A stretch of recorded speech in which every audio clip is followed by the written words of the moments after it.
Assalamualaikum warahmatullahi wabarakatuh. Perkenalkan, nama saya Agung Trihono.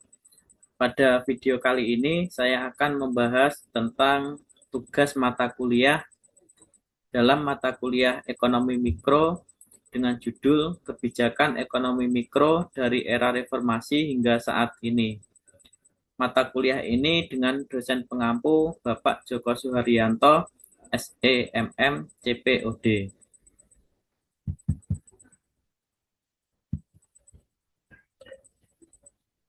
Yang pertama, kebijakan ekonomi mikro era Presiden B.J. Habibie tahun 1998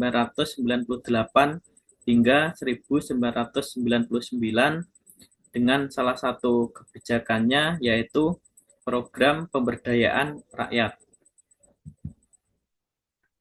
Untuk langkah kebijakan, memburuknya ekonomi makro sejak pertengahan tahun 1997, sektor dunia usaha semakin melemah hingga tahun 1998. Salah satu program Presiden B.J. Habibie membangun sistem ekonomi yang berjiwa kerakyatan. Sasarannya adalah memperkuat sistem ekonomi rakyat, sehingga menciptakan masyarakat kelas kecil menengah mencapai jumlah mayoritas. Pemerintah juga memberi landasan bagi perekonomian yang lebih maju, mandiri, serta mengandalkan pada sumber daya manusia yang berkualitas, produktif, dan memiliki daya saing yang tinggi. Program pemberdayaan ekonomi kerakyatan melalui UKM terkandung dalam TAP MPR nomor 10 dan TAP MPR nomor 14 garis miring MPR garis miring 1998 tentang politik ekonomi dalam rangka demokrasi ekonomi. Presiden B.J. Habibie telah melakukan langkah-langkah dalam rangka pengembangan ekonomi rakyat dalam bentuk usaha kecil, menengah, dan koperasi. Pada tahun 1998 hingga 1999, dana yang disediakan untuk program UKM dan KUT sebesar 8,8 triliun yang disalurkan kepada 5,13 juta petani melalui 189.000 kelompok petani dan 9,5 ribu koperasi di seluruh wilayah Indonesia. Dengan demikian, berkembangnya usaha rakyat kecil menengah dapat mendorong pertumbuhan ekonomi nasional, sehingga kebijakan Presiden B.J. Habibie mengarah pada proses pemulihan akibat krisis ekonomi yang melanda Indonesia sejak pertengahan tahun 1997. Berikutnya, kebijakan ekonomi mikro era Presiden Abdurrahman Wahid tahun 1999 hingga 2001. Dengan salah satu kebijakannya yaitu dibentuknya Kementerian Desa.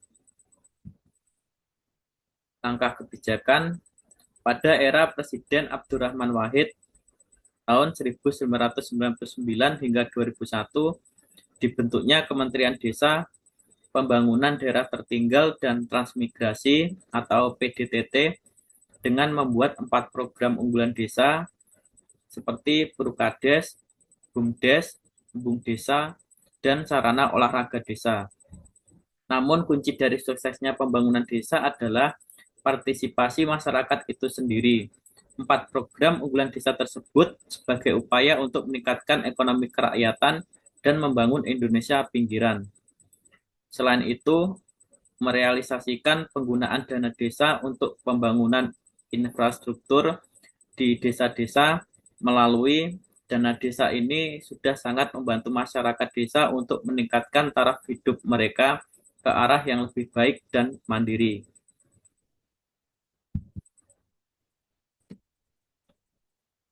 Berikutnya, kebijakan ekonomi mikro era Presiden Megawati Soekarno Putri tahun 2001 hingga 2004 dengan salah satu kebijakannya yaitu kredit untuk UKM atau yang lebih dikenal usaha kecil menengah. Untuk langkah kebijakan, memperhatikan ketangguhan dalam menghadapi krisis, terbukanya kesempatan berusaha, dan peluang kerja pada sektor real. telah mendorong pemerintah untuk lebih memberi perhatian pada UKM. Pada tahun 2003, pagu kredit untuk UKM diperkirakan mencapai 50% dari pagu kredit yang dialokasikan kalangan perbankan, baik BUMN maupun swasta. Suntikan modal kepada UKM juga dialirkan melalui program pengentasan kemiskinan yang dikembangkan pemerintah. Berkenaan dengan pemberdayaan usaha ekonomi mikro, pemerintah melalui Komite Penanggulangan Kemiskinan dan Bank Indonesia menjalin kerjasama dalam bentuk penyediaan atau penyaluran kredit. Pemerintah juga menyediakan dana bergulir yang sumber pembiayaannya dari APBN. Dana bergulir ini khususnya yang dialirkan ke koperasi simpan pinjam diharapkan mampu memperluas cakupan ketersediaan modal untuk para pengusaha mikro, kecil, dan menengah. Lebih dari itu, pemerintah juga meluncurkan ketentuan perundangan yang baru agar UKM dan koperasi bisa lebih bergairah lagi. Langkah yang ditempuh antara lain mengajukan revisi atas Undang-Undang Nomor 25 Tahun 1999 tentang perkoperasian dan mengajukan rancangan undang-undang tentang usaha mikro, kecil, dan menengah. Berikutnya, kebijakan ekonomi mikro era Presiden Susilo Bambang Yudhoyono 2004 sampai 2014 dengan salah satu kebijakannya yaitu Program Nasional Pemberdayaan Masyarakat Mandiri atau PNPM. Untuk langkah kebijakan, Program Nasional Pemberdayaan Masyarakat Mandiri Perdesaan atau PNPM Mandiri Perdesaan atau PNPM Perdesaan atau Rural PNPM merupakan salah satu mekanisme program pemberdayaan masyarakat yang digunakan PNPM Mandiri dalam upaya mempercepat penanggulangan kemiskinan dan perluasan kesempatan kerja di wilayah perdesaan.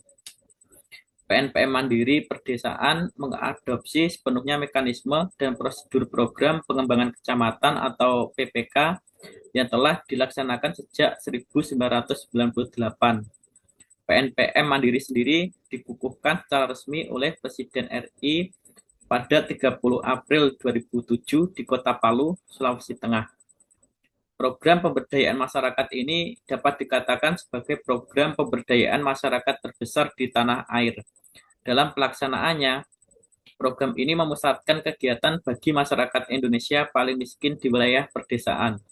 Program ini menyediakan fasilitas pemberdayaan masyarakat atau kelembagaan lokal, pendampingan, pelatihan, serta dana bantuan langsung untuk masyarakat atau BLM kepada masyarakat secara langsung.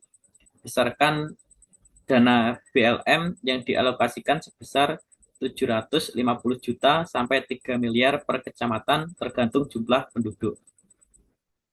Pelaksanaan PNPM Mandiri Perdesaan berada di bawah binaan Direktorat Jenderal Pemberdayaan Masyarakat dan Desa atau PMD Kementerian Dalam Negeri.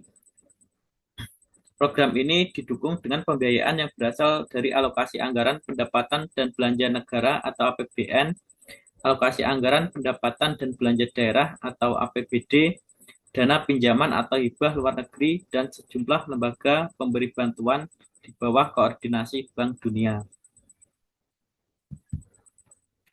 Berikutnya yaitu kebijakan ekonomi mikro era Presiden Joko Widodo 2004 hingga 2024.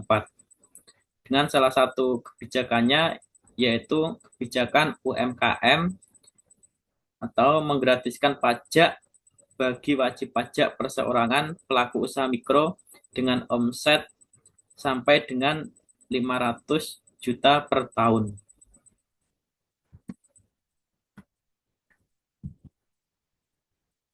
Langkah kebijakan melalui Undang-Undang Harmonisasi Peraturan Perpajakan Nomor 7 Tahun 2021 yang diturunkan lagi ke peraturan pelaksanaannya berupa Peraturan Pemerintah atau PP Nomor 55 Tahun 2022 tentang penyesuaian pengaturan di bidang pajak penghasilan atau PPH telah disebutkan bahwa Untuk wajib pajak orang pribadi yang memiliki peredaran bruto tertentu atas bagian peredaran bruto dari usaha sampai dengan 500 juta dalam 1 tahun pajak tidak dikenai pajak penghasilan alias gratis. Peraturan ini membuat pelaku usaha mikro yang menjalankan usahanya secara perseorangan atau belum berbadan usaha tertentu dapat lebih tenang menjalankan dan mengembangkan usaha tanpa perlu khawatir dikejar-kejar kewajiban pajak. Berikutnya, ini untuk daftar pustakanya. Sekian, terima kasih. Demikian video pembahasan dari saya. Kurang lebihnya mohon maaf. Wassalamualaikum warahmatullahi wabarakatuh.